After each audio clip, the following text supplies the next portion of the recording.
एक श्राप जिसने समय को रोक दिया। क्या आपने कभी सोचा है, अगर कोई ऐसा श्राप हो जो समय को भी रोक दे, ना कोई आगे बढ़ सके, ना पीछे जा सके, बस एक ही क्षण में पूरी सृष्टि कैद हो जाए। सतयुग के अंत की बात है। एक अंधकारमय पर्वत की चोटी पर एक राक्षस तप कर रहा था। उसका नाम था विराटासुर।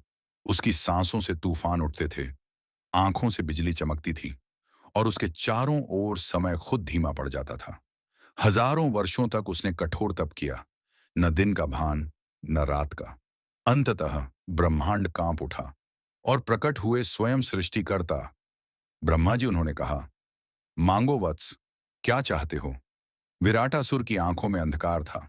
वह बोला, मुझे ऐसा वरदान दीजिए कि मैं जब चाहूं समय को रोक सकूं और जब चाहूं उसे बदल सकूं। क्षण भर के लिए सन्नाटा छा गया। फिर ब्रह्मा बोले, तथास्तु। और उसी पल काल का संतुलन टूट गया। विराटासुर हंसा। उसकी हंसी से आकाश फट गया। उसने कहा, रुको। और समय थम गया। पक्षी हवा में ही रुक गए। नदियां बहते बहते जम गईं। देवता अपनी मुद्रा में स्थिर हो गए। फिर उसने कहा, अब सब कुछ मेरे अनुसार चलेगा।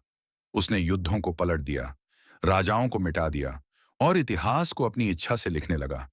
अब कोई उसे रोक नहीं सकता था, क्योंकि समय ही उसका दास बन चुका था। देवता भयभीत हो उठे। वे पहुंचे भगवान शिव जी के पास। उन्होंने कहा, प्रभु, अब क्या होगा? जब समय ही उसका है तो हम क्या करें?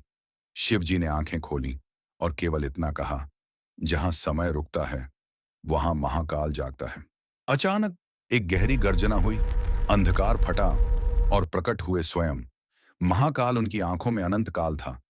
उनकी उपस्थिति से ही समय कांप उठा। विराटासुर गरजा, रुक जाओ। पर इस बार समय नहीं रुका। महाकाल मुस्कुराए।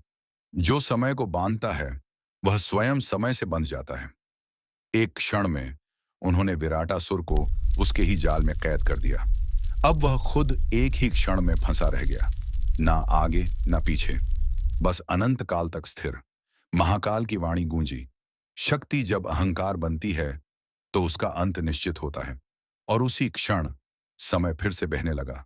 नदियां चलीं, पक्षी उड़े, सृष्टि ने फिर से सांस ली। संदेश, जो शक्ति संतुलन के लिए है, अगर वह अहंकार बन जाए तो स्वयं विनाश का कारण बनती है।